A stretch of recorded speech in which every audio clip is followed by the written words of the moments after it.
Jadi kita disuruh dekat sama ulama, maksudnya hadir ngaji jadi muridnya. Bukan kita itu ziarah suan tujuan ada tertentu. Bukan.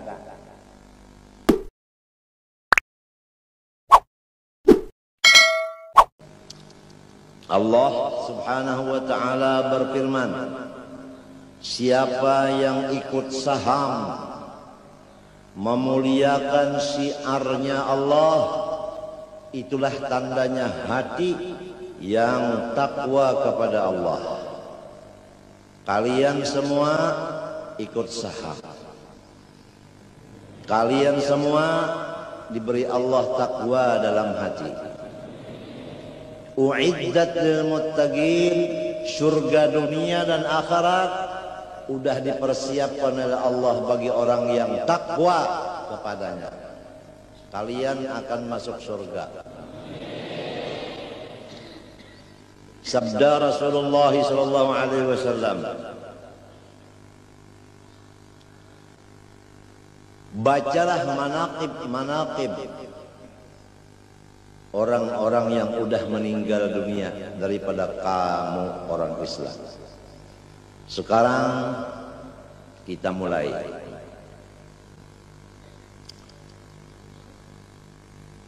Sayyid Muhammad bin Sayyid Abdul Karim, dzurriyyat daripada cucu pertama dari Rasulullah SAW, Sayyidina Al-Hasan bin Sayyidah Fatimah Az-Zahra Al-Batul binti Sayyidina Rasul sallallahu alaihi wasallam. Sayyid Muhammad As-Samman dilahirkan pada tahun 1132 Hijriah di negeri Madinah. Nama beliau udah dikeluarkan dari Lauhil Mahfuz, yaitu Muhammad bin Abdul Karim, yang masyhur disebut Syekh Samman Al-Madani. Beliau punya khalifah, satu-satunya yang ada di kota Martapura adalah datuk kita semua, Syekh Muhammad Arsyad bin Abdullah bin Abu Bakar Al-Banjari.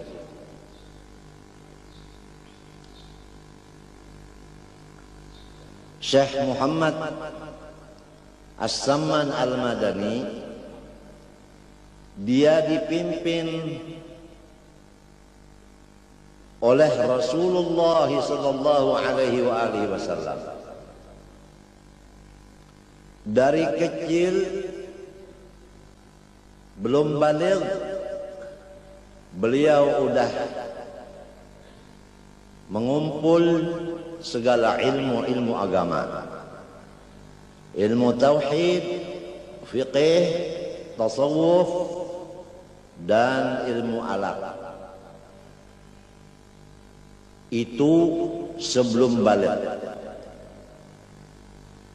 Beliau mulai dari kecil setiap malam tidur hanya sebentar.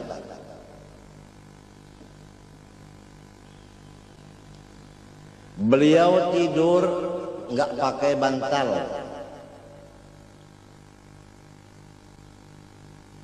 Beliau setiap malam dari kecil, kalau udah thuluthul lailil akhir, jam 12 ke atas, beliau baca wirid sesuai apa pimpinan dari kakeknya Rasulullah SAW, yang disebut oleh ulama wirdus sahur, wirid yang dibaca di waktu sahur sampai azan subuh. beliau sholat subuh bersama-sama jamaah. Selesai sholat subuh, beliau nyambung lagi wiritannya sampai isyraq matahari timbul. Beliau sholat isyraq 2 rakaat. Selesai sholat isyraq, beliau wiritan lagi menunggu waktu duha. Sampai waktu duha, beliau kerjakan sholat duha 8 rakaat. Selesai itu, beliau futur, makan sederhana. Kemudian beliau tidur yang disebut qailulah. Tidur bangunnya sebelum jam 12. Karena itu sunnah Rasulullah SAW dari gurunya itu tadi. Kemudian beliau diberikan maqam dari kecil, yaitu kutub di negeri Madinatul Rasul sallallahu alaihi wasallam. Dan beliau sangat bakti kepada ibu bapanya, dan beliau mengutamakan baca Al-Quran, salawat kepada Rasulullah, istighfar, sampai kepada muraqabatullah dan musyahadah kepada Allah. Siang dan malam tidak kosong daripada zikrullah. Itu mulai dari kecil. Dan beliau udah dewasa, begitu ilmunya, begitu ibadahnya, tidak berani tampil menjadi seorang pemimpin agama tanpa izin khusus dari datuknya Rasulullah sallallahu alaihi wasallam. Walaupun masyarakat meminta supaya beliau tampil untuk menjadi pemimpin agama, mengajar ilmu agama dan memimpin ibadah, karena beliau memang seorang yang muda, baik suara, baik lagu, baik rupa, baik akhlak, ilmu udah cukup, ibadah cukup, turunan mulia, namun beliau tidak terpengaruh dengan rayuan-rayuan orang. Hanya beliau menunggu izin khusus, bukan izin umum, dari datunya Rasulullah SAW. Tatkala Rasulullah SAW memberi izin khusus kepada Sayyid Muhammad supaya keluar untuk menghadap masyarakat, barulah beliau berani keluar maju jadi pemimpin agama. Setelah beliau keluar, Allah Subhanahu wa taala mempopulerkan akan kemuliaan-kemuliaan dari Allah yang turun kepada Rasulullah, yang turun kepada Sayyid Muhammad. Maka di hati-hati orang yang jauh-jauh itu selalu ingin mau mengambil barokah ilmu dan wiridan kepada Syekh Muhammad Saman Al-Madani. Yang datang kepada beliau itu rombongan-rombongan, bukan hanya terdiri dari orang fakir miskin, bukan terdiri daripada rakyat jelata, tapi sampai kepada raja-raja pun datang menjadi murid beliau. Orang-orang kaya datang menjadi murid beliau. Setiap yang datang dari pejabat-pejabat, dari pengusaha-pengusaha, semua memberi hadiah kepada beliau, emas, perak dan lain-lainnya. Begitu udah diterima sah hibah itu kepada beliau, beliau bagi-bagikanlah kepada orang-orang yang membutuhkan bantuan-bantuan, sehingga 1 sen pun tidak ada ditinggal di sakunya. Itu mulai beliau belum balik.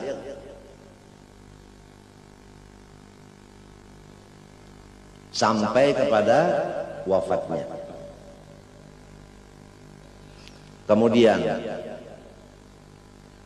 beliau mengajarkan ilmu-ilmu dan sampai kepada suluk memimpin murid-muridnya mendekatkan diri sepenuhnya kepada Allah Subhanahu wa ta'ala melewat musyahadah nur sayyidul wujud awwali kullil mawjud ainul aqwan sayyiduna Muhammad sayyidi waladi Adnan sallallahu alaihi wa alihi wasallam.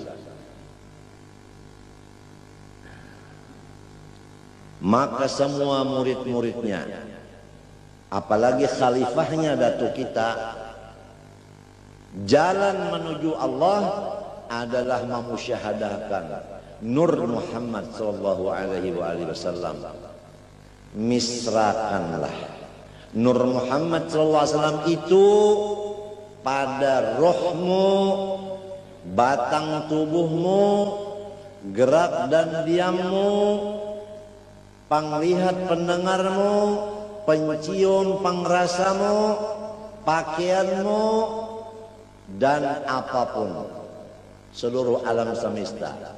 Jangan ada yang dipandang, hanya satu, yaitu Nur Muhammad SAW. Begitulah pimpinan Sayyid Muhammad Al-Madani kepada murid-muridnya. Inilah yang selalu diamalkan oleh datuk kita Syekh Muhammad Arsyad Al-Banjari.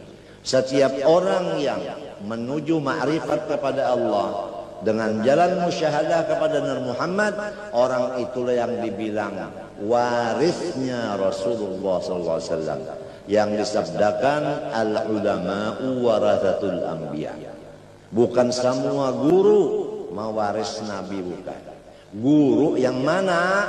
Yang jalannya musyahadah Nur Muhammad, bukan jalan lain.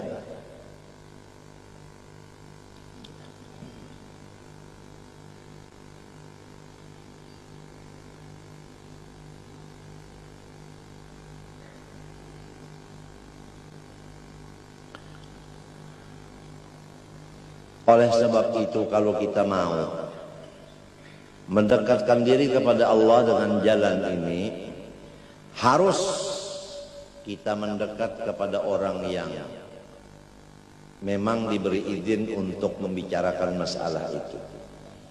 Siapa? Yaitu ulama.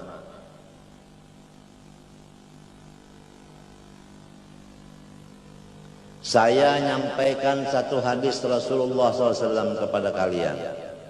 Sayati zamanun ala ummati yafarruna minal ulama'i wal fuqaha fayabtaliyahumullahu bitalathi baliyatin yarfa'ullahu al-barakata min kasbihim والثانية يسلط الله عليهم سلطانا ظالما والثالثة يخرجون من الدنيا بغير إيمان. Rasulullah bersabda, perhatikanlah, akan datang atas umatku satu masa yang mana sebahagian dari umatku nantinya tidak hadir di majelis pengajian ulama tauhid, ulama fiqih, ulama tasawuf. Mereka yang tidak ikut hadir di majelis 3 fak ini, laki perempuan yang tidak ikut hadir, pejabat atau rakyat biasa, apabila tidak ikut hadir di majelis pengajian 3 fak ilmu fardu ain ini, mereka itulah yang menyebabkan krisis luar biasa di negara itu. Dua, mereka inilah yang menyebabkan pejabat-pejabat zalim, tidak berlaku adil terhadap rakyatnya. Dan mereka inilah akan menutup mata terakhir kafir, tidak membawa iman.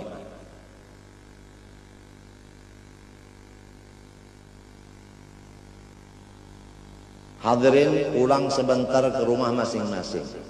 Lihat, apa ada rumah tangga kita seorang yang tidak hadir di majelis pengajian 3 fak ilmu itu? Apa udah semuanya hadir? Kalau udah semuanya hadir, kita mohon tambahan dari Allah. Kalau ada yang tidak hadir satu, bagaimana caranya kita supaya dia ikut hadir? Jangan sampai dia menyebabkan krisis luar biasa di negara ini, menyebabkan pemerintah di negara itu semuanya zalim, nggak ada lagi yang adil dari atas sampai bawah. Kesian rakyat yang udah krisis, ditambah lagi dipersulit oleh pejabat-pejabat. Yang penyebabnya ini adalah mereka yang tidak mau hadir di majelis pengajian. Yang dibaca di situ 3 fak: tauhid, fiqih, tasawuf. Ini harus diperhatikan. Jadi kita disuruh dekat sama ulama, maksudnya hadir ngaji jadi muridnya. Bukan kita itu ziarah suan tujuan ada tertentu. Bukan. Ya mudah-mudahanlah keluarga kita semuanya jangan sampai menjadi penyebab daripada bala yang sangat besar 3 perkara itu. Amin Allahumma amin.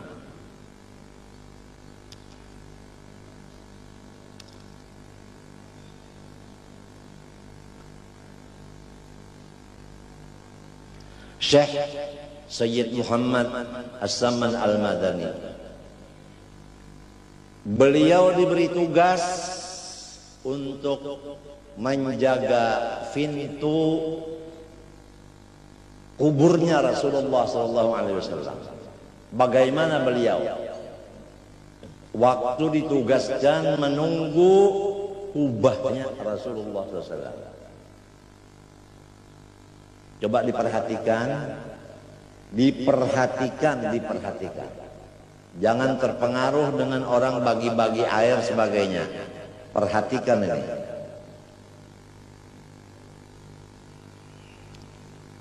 Beliau waktu ditugaskan jadi penunggu kuburannya Rasulullah SAW, setiap orang yang mau ziarah ke kubur Rasulullah, sebelum dibawa ziarah, lebih dulu dikumpul semua orang itu di rumah beliau, diberi makan dan minum secukupnya, udah kenyang semua, udah dahaganya hilang, baru beliau membawa orang-orang yang udah diberi makan tadi ziarah ke makam Rasulullah.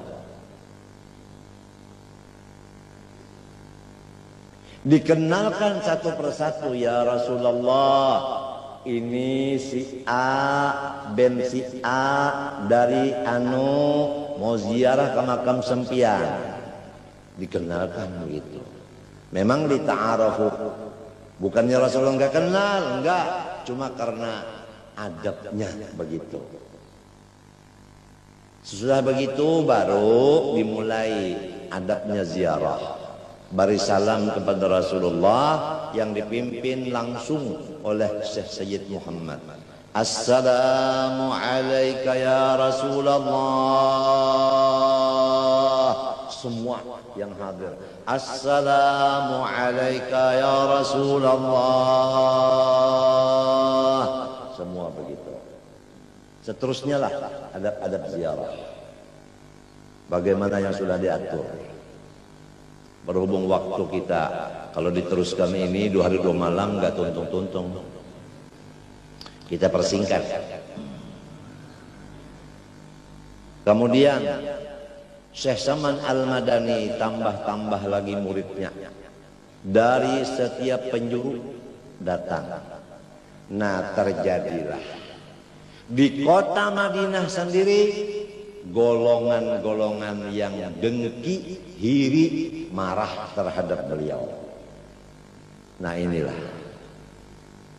Jadi kalau kita udah dapat izin untuk mimpin masyarakat bidang agama, ada musuh-musuh, itu memang udah biasa.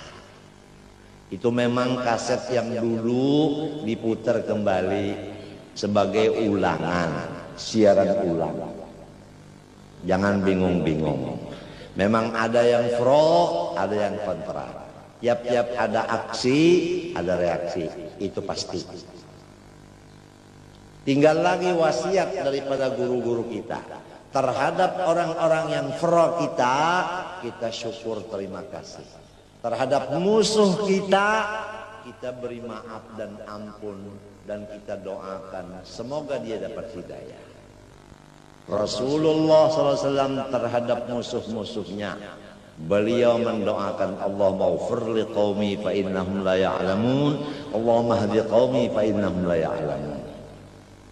Rasulullah itu siup, gugur di dalam sumur, dilempar dengan batu gunung oleh musuh-musuhnya sehingga beliau pecah kepalanya, mengeluarkan darah sebanyak-banyak mungkin. Dan gigi beliau 4, di atas 2, di bawah 2, udah pecah keluar giginya. Beliau nggak sadar lagi udah. Sahabat beliau yang ngelilingi itu sumur semua meninggal, kena panah daripada musuh yang berada di atas gunung. Demi menjaga guru jangan sampai meninggal dunia. Kalau guru meninggal dunia, siapa lagi yang menyampaikan Islam? Begitulah murid-murid di zaman dahulu terhadap gurunya. Jangan sampai guru meninggal. Apalagi dibikin-bikin supaya guru cepat-cepat mati deh. Begitulah orang dulu. Karena tanpa guru masyarakat menjadi binatang. Laulal ulama lakana an-nas bahaim. Hadis Nabi. Tanpa guru manusia jadi binatang semua. Hukum-hukum binatang. Jadi binatang semua. Kalau kambing nggak tahu ini punya siapa, pokoknya kenyang perut. Kropsi ke, tapal sogok ke, rentan ke, nggak tahu. Pokoknya kambing makan terus. Tuh, jikalau tidak ada punya guru yang mimpin, malam yakun lahu syekhun fasyaitan syekhu. Siapa tidak punya guru, syaitanlah gurunya. Udah jelas? Jelas? Ya. Kemudian Syekh Saman Al-Madani udah begitu musuhnya timbul di Madinah. Dia menjaga kepada murid-muridnya.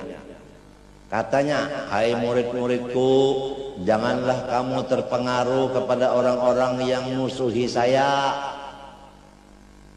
Terang terus, kalau Madinah ini saya tinggalkan, niscaya semua penduduk Madinah ini sesat. Bukan beliau takabur, enggak. Memang kalau udah listrik itu padam, semua orang kegelapan. Kalau sudah pos gembleng, nggak ada yang jaga, pencuri bebas mencuri. Kan gitu. Penjaganya nggak ada lagi, kosong. Kerusakan terjadi di mana-mana. Sekali lagi katanya, janganlah terpengaruh kepada orang-orang provokator-provokator yang selalu merayu kamu asal cinta kepada saya menjadi musuh saya. Begitu. Kemudian Syekh Saman Al-Madani secara ringkas saja. Beliau wafat pada hari Rabu tanggal 2 Zulhijjah. Maka dimakamkan di kubur muslimin yang disebut Baqi', yaitu di Madinatul Munawwarah dekat Masjid Nabi. Dan jasad beliau, makamnya berdampingan dengan segala istri Rasulullah sallallahu alaihi wasallam.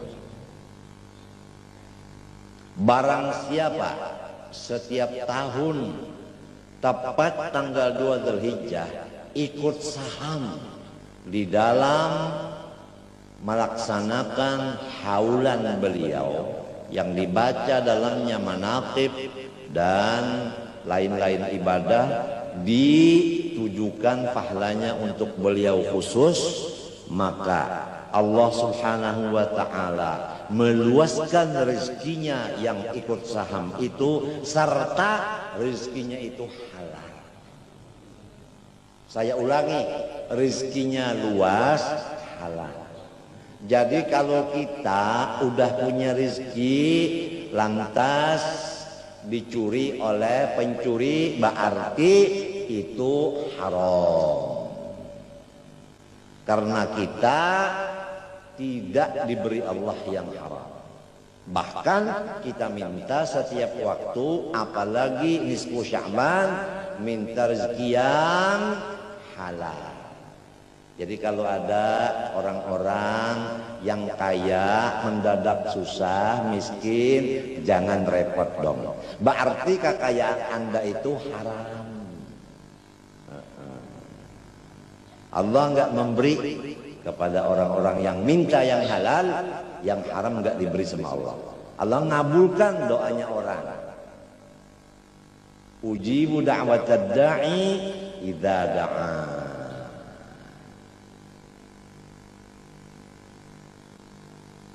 Jadi jangan repot-repot. Kemudian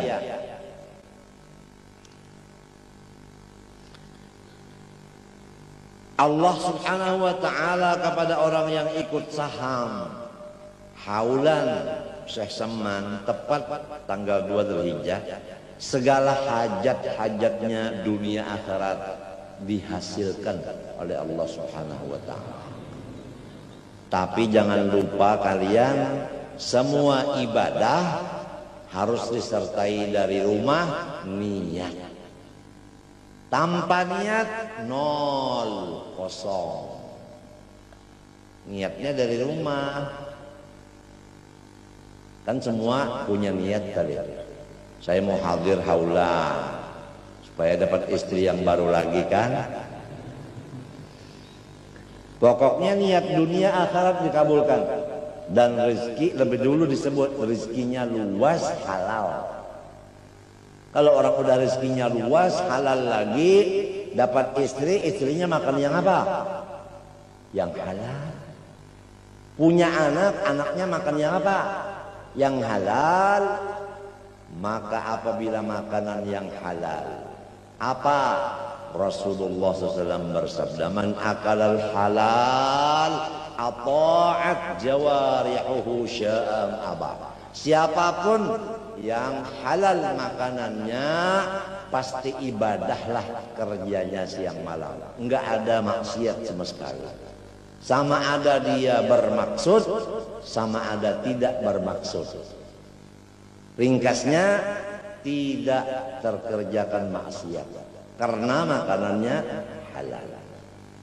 Oleh sebab itu, pertama kita hendaklah mencari modal yang halal, kemudian berusaha modal yang halal itu dengan secara halal, kemudian menggunakan hasilnya kepada yang halal. Kalau orang ibadah siang dan malam tapi modalnya haram, usahanya haram, apa hasilnya? Allah berfirman, ya ayyuhar rusul kulu minat thayyibat wa'malu sholihah. Yang maksud secara ringkasnya, amal yang sholeh adalah timbul dari makanan yang halal. Itu. Jadi mafhum mukhalafahnya, kalau amal yang rusak itu adalah sebabnya makanan yang haram. Kita, istri kita, anak kita jadi bandel semua. Kenapa? Karena haram, makanan haram, minuman haram. Oleh sebab itu marilah kita amalkan firman Allah, wa ta'awanu 'alal birri wat taqwa wa la ta'awanu 'alal itsmi wal 'udwan. Semua kita yang muslim, pejabat atau rakyat biasa, ulama atau murid-muridnya, orang kaya atau orang miskin, tua atau muda, laki atau perempuan, marilah kita jalin kesatuan persatuan kita untuk takwa kepada Allah. Dan kalau masalah dosa, marilah kita bersatu untuk membesmi dosa-dosa itu. Misal seperti kopan putih, seperti narkoba, ini semua kewajiban kita untuk membesmi itu. Seperti api, janganlah kita biarkan sampai besar baru pemadam datang. Begitu mulai apinya udah nyala, langsung semua kita bersatu memadamkan itu. Itulah contoh. Jadi kalau ada tanda-tanda makanan minuman yang dilarang oleh Islam, mari kita semua bersatu untuk memadamkan itu secepat mungkin, supaya kita semua dan kampung kita, daerah kita selalu curahan rahmat, ridho dari Allah Subhanahu wa taala. Tanpa rahmat ridho Allah, maka daerah kita kacau balau.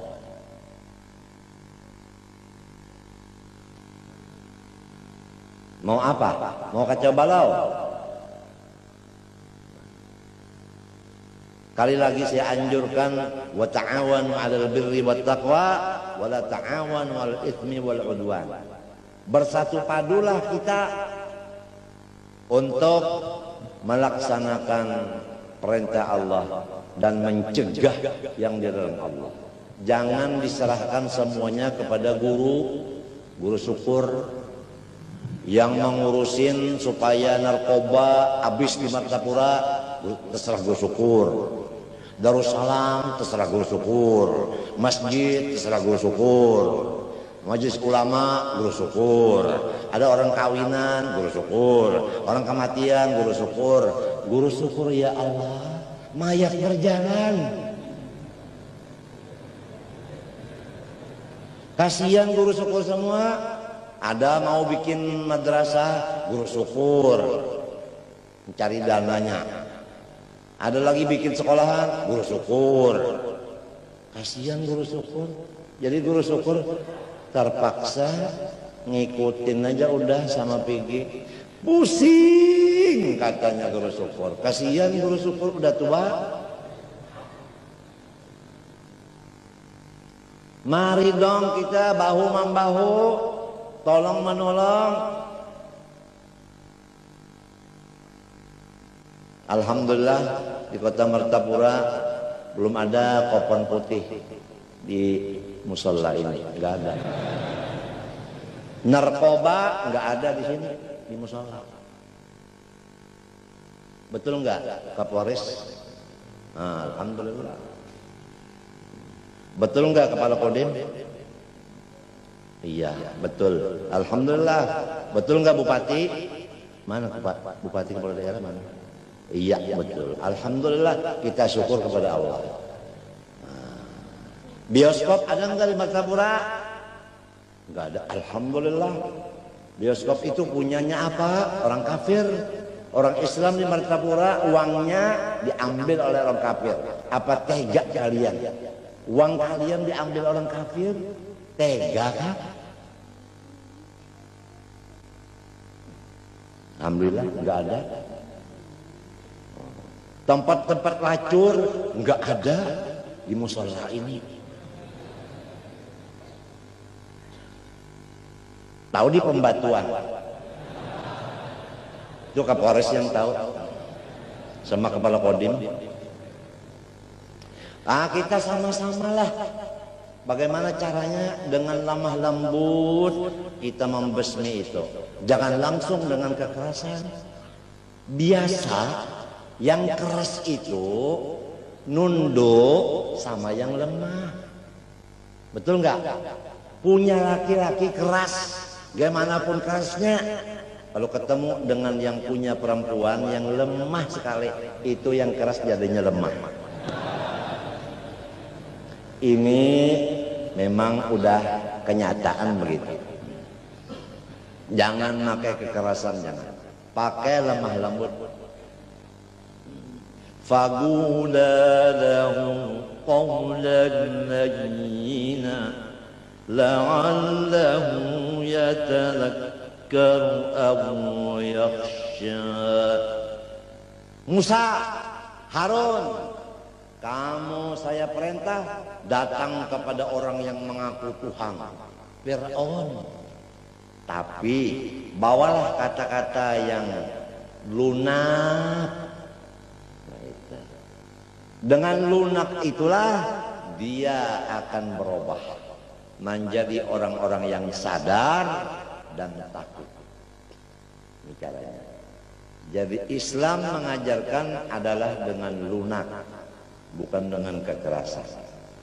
Begitulah kita mengajar istri dan mengajar anak-anak kita dengan lunak. Jangan pakai kekerasan. Jangan. Kalau kita lunak dengan istri, insya Allah istri kita juga lunak kepada kita. Contoh, kalau istri marah-marah sama kita, gak usah pakai lidah, gak usah dilawan dengan tangan, gak usah dengan kaki, gak usah.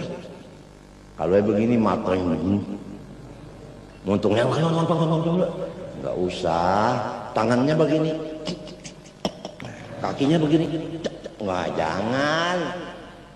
Cari politik yang lebih hebat. Nggak pakai apa-apa, celana aja dilepas dong. Ini senjata ampuh, namanya adalah tenaga dalam celana. Guru syukur tahu itu. Udah pengalaman lama. Umur sampian berapa? Ada 17. Puan, udah berapa? Maaf guru syukur lah. Guru syukur lucu. Beliau kurang tidur tadi malam, jadi kalau nggak dilucui kan ngantuk nanti. Guru syukur Masya Allah masih tua, yang bertapura guru ini lagi. Mudah-mudahan semua guru-guru kita yang tua yang muda sebagai misbahul ummah, pelitanya daerah kita semoga disembuhkan dari segala penyakit dan dipanjangkan umur lebih 100 tahun, sehat afiat lahir batin, semata-mata untuk menyambung risalahnya Rasulullah SAW. Jangan sampai putus Islam di daerah kita, yaitu Serambi Makkah ini. Amin Allahumma amin.